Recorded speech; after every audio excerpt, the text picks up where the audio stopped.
Next up is the Perch request for letter from council allowing beer and wine license within 300 feet of a school or church per Idaho Code 23-913. And Rod Hall is going to present that. Thank you. Good afternoon, council. Today, the owner of the Perch, who represents that he's operating the business as a restaurant and a convenience store, is requesting a waiver from the city to be able to sell beer and wine for on-site consumption on the premises at the restaurant portion of his business.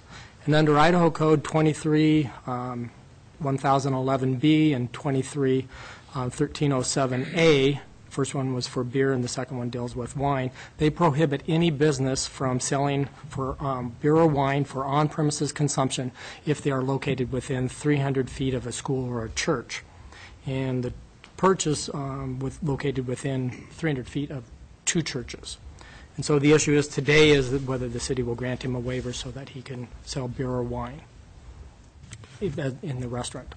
Okay, but this isn't a public hearing, but it is a public meeting. You know, and we'd like to go ahead and let people speak at one side of another of it. If anybody'd like to come up and talk in one way or the other, that'd be fine. Come on up and state your name and address and tell us what you're about. My name is Walt Locktiff. I've owned the premises since 1989. I'm not quite that old. And I've run the store myself for 7 years. I've leased it out to several people that were, let me say, I had to separate the goats from the sheep. Now I have a young man in there who is a true businessman, and he has been working there since 12. The beer was served there years before that by other people. And I understand that that we had to show that we're a restaurant to request the sale of beer and wine on the premises, which we have figures to show how much food that we're doing now. And as far as the 300 feet, it's been there since 1953, when Madge Brown was selling tap beer. Well, but just because it was there, it doesn't mean it was legal. I mean, I could say, you know, I've been driving while intoxicated all the time. Doesn't mean. Well, I'm not justifying that portion of it. However, let me present what my problems are. We applied for all the building permits. We've applied for all of these things, and we were inspected, and we've invested almost $80,000 into the premises to convert it back to its original state. Number one. Number two, I have lost an apartment next to it, which I live on Social Security and what little I get out of the apartments. I am losing rent on that apartment. Why weren't we told at the beginning, like, you can't do this? After we do everything, we jump through all the hoops, all of a sudden we're 8 feet or 7 feet short of 300 feet. That's my understanding. Yeah, I can't speak to why anything happened prior as far as during your building permit process. I mean, but the code is the code, and we got to abide by it. Well, I was told by the city attorney that we have made a mistake in the past. Now we're correcting it at my expense. I'm going to speak up to that because that's not exactly what I said. I quoted it. That's a quote. That is not a quote from me. Maybe you talked to the prior city attorney. That's not what I. That's not what I said. I said quoted. Okay, well, let's not argue. Let's let Rod speak. I would like to see that. You would like to see that? Well, you said you have a quote for me. You and I were speaking together in your office. That's called hearsay. Well, you're an attorney, so that's what you guys do. Okay. What I tried to explain to him is just because something was happened in the past, that something was omitted and something was being carried on unlawfully, does not mean that they get some kind of right that the law gets to be waived. Just because somebody was acting unlawfully in the past is not an excuse to continue operating unlawfully in the future. Go ahead, Wayne. Well, how does this apartment come into play? I don't quite understand how that falls in line here. When I purchased it from Madge Brown, she had an apartment adjacent to the little store. I ran the store for 7 years. And when Mr. Ball came into play, he said, why don't we expand it? We can do this, we can do that. He had a license at the time. And so I said, okay, fine, let's tear down the wall and restore it to its natural. Apartment's no longer an apartment, it's part of the Part of the facilities, correct. We had to shore up the flooring, and all kinds of steel beams. I mean, it's architecturally what the department wanted. Bill, do you have something? I just want to provide a clarification. There are two separate processes that are involved in a project like this. There's the building permit side, in which a restaurant is a permissible use in that zoning district.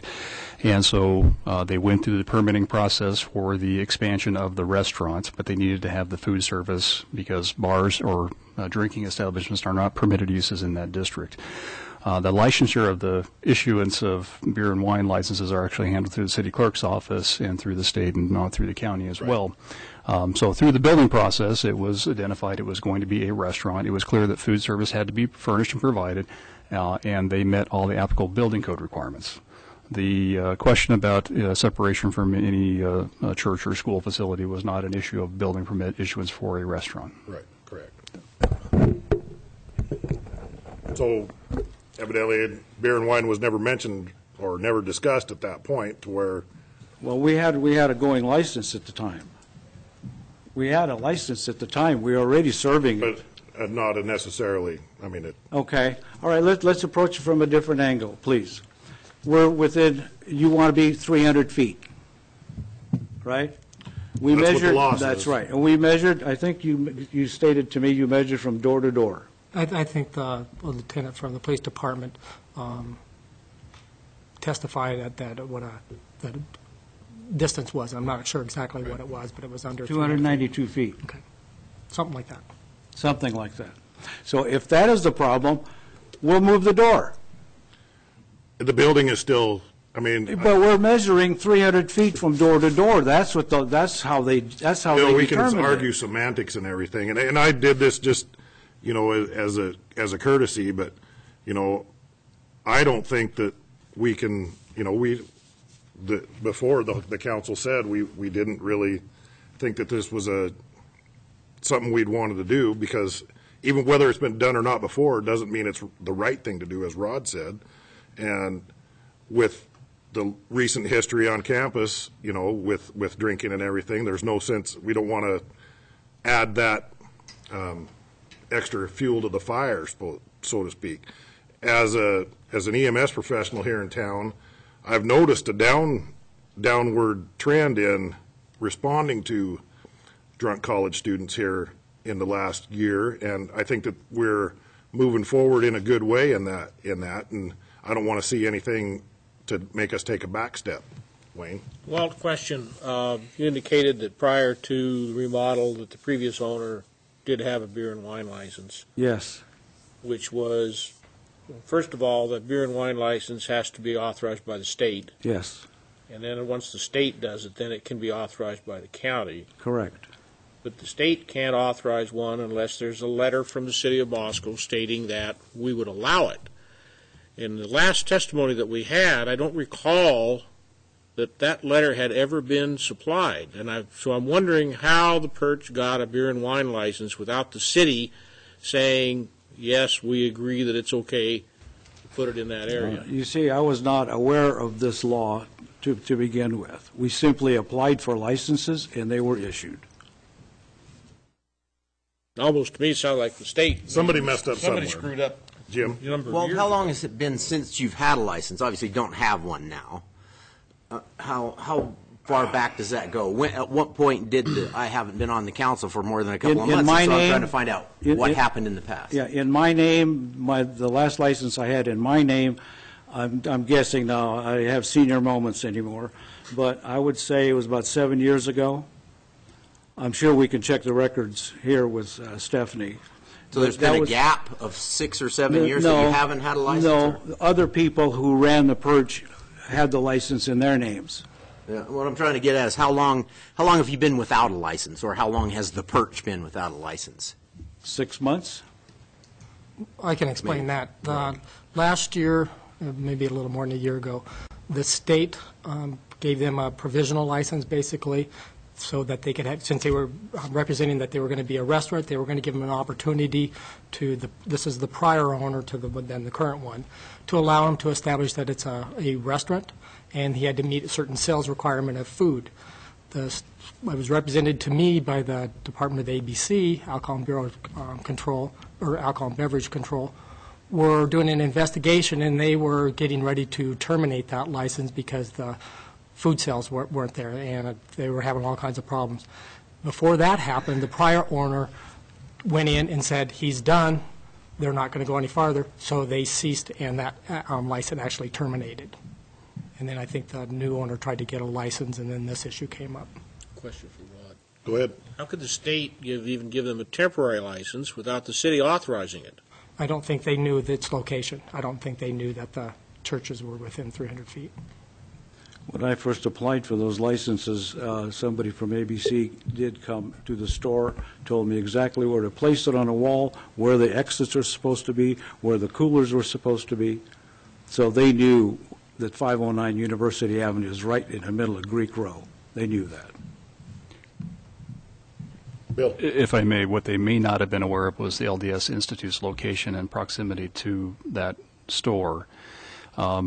Just looking at the statute, it does clarify, I just wanted to clarify this, that it is stated that no license shall be issued for any place where beer is sold or dispensed to be consumed on the premises, whether constructed for pleasure or profit, that is within 300 feet of any public school, church, or other place of worship measured in a straight line to the nearest entrance to the licensed premises.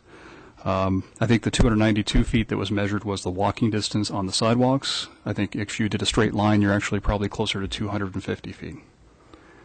Just to provide that information. Thanks. Another question. Go ahead. For Rod and Bill. I just want to get the scenario straight, is that Mr. Lockteff decides that he's going to expand this into more of a restaurant. Okay? Applies for the building permits and so on and so forth, completes the construction, and because of licensing in the past and the temporary license that the state had already issued, he's working under the assumption with the expansion that he's going to be granted a license from the state.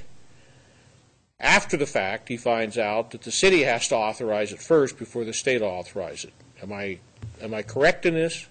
Well, I mean, he still can operate as a restaurant. Now, the question is whether he can serve beer and alcohol. I understand that. So I'm going to ask you, I want an honest answer, Walt. Had you known you were not going to be able to get a beer and wine license, would you still have remodeled it into what it is now? I could not afford to do that. No, I would not. I'm losing a 3-bedroom unit. I understand that. $1,000 a month coming out of my retirement. I had to borrow from the bank to pay the taxes on the Perch. That's fine.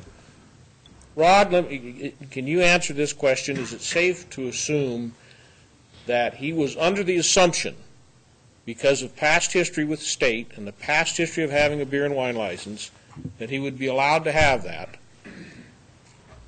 Or was he remiss in not going through talking to the city about renewing that? I'm trying to find out where his degree of responsibility was. Well, I think of the research of what your business you're going to operate to know what the law is in that particular area was always a good idea.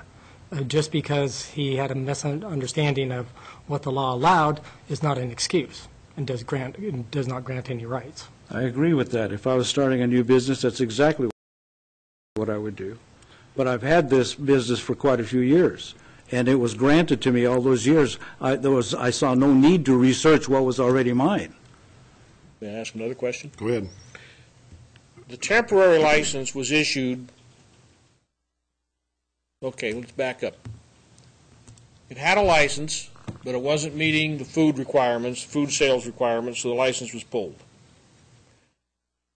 Then when you remodeled it, a temporary license was given for what was the parameters involved in their decision to give a temporary license? Well, they wanted me to show them the figures of how much food we sell, and I believe it's like 60-40. You're supposed to have 40% food and 60% non-food items, which we have figures here how much food we are selling. And we're doing almost $4,000 a month just in food. What you anticipate doing in beer and wine? Yeah. How much? Well, it would be another 60% if we sell that much. But I certainly feel like we're qualified to sell $6,000 worth of beer if we're selling $4,000 or $8,000 worth of beer. And I know that our food sales will skyrocket if people have a place to hang out. The other thing about, drinking on campus, I agree with you. I do agree with that. And when I first bought the Perch, I didn't want that kind of a business to start with. But then I realized that the kids are going to drink, and they're going to drive and drink. Would you rather them driving and drinking, or would you rather have them stationed right there within walking distance? Well, there's a lot of walking distance to campus. It's just a matter of getting your feet behind you. But that's neither here nor there. I got another person in the, go ahead. I'd like to ask Mr. Lockteff if, I don't understand the business arrangement. You own the property, but you're leasing it to someone else who runs this business? Correct. Okay, because I saw this was on the agenda today, and I had a talk with Officer Lemitz that runs the campus part of the police department about what the history's been, and he wasn't very supportive of what's gone on in the past there. Exactly. That's what I meant by getting the goats away from the sheep. I had two separate clients who actually stiffed me horribly, and it just took a long time for me to get rid of them. One of them was dealing in controlled substance. It just took forever to get him out of there. So now I have a responsible family man doing it, and I have not heard of any bad reports since. Well, you don't have a license now, so. Well, no. We had a license in 2012. With the same person operating the business? Same person, exactly. Yeah. Exactly. And is this the same, the Perch 2 that's down on 6th Street? That's the same guy? Same person, right. He opened that up because he needs the supplement to pay the rent on this one. When I was discussing this with Officer Lemitz, he indicated that there were some noise complaints and things going on at the other establishment already, and so that gives me pause that if you have somebody that's running it that's maybe not too considerate of his neighbors. All of those things can be controlled, and I promise you that they will be. I personally promise you that they will be controlled. The noise factor, too much drinking, whatever we have to do. I understand that somebody's allegedly was harassed because there's a little concrete thing out front. We're going to remove that. And we'll landscape it so you can't sit on anything. So that'll eliminate the sidewalk problem. We're willing to do that. Open container issues and things like that. Yes. You're willing to control that. We're willing to do the best that we can and cooperate with you and the police department and whoever we have to cooperate with.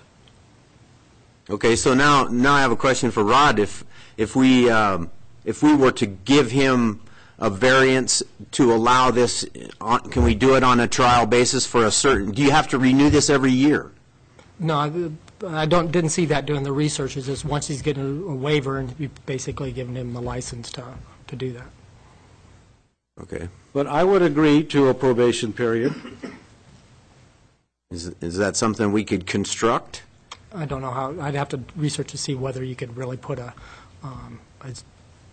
sunset on your waiver. I didn't see anywhere where I saw that, where you could do that. Well, Mr. Lockteff, I have some other people that'd like to say something. Oh, certainly. If we could, Sharon, if you want to. You want me to Yeah, vacate? please. Thank you very much for your help, sir.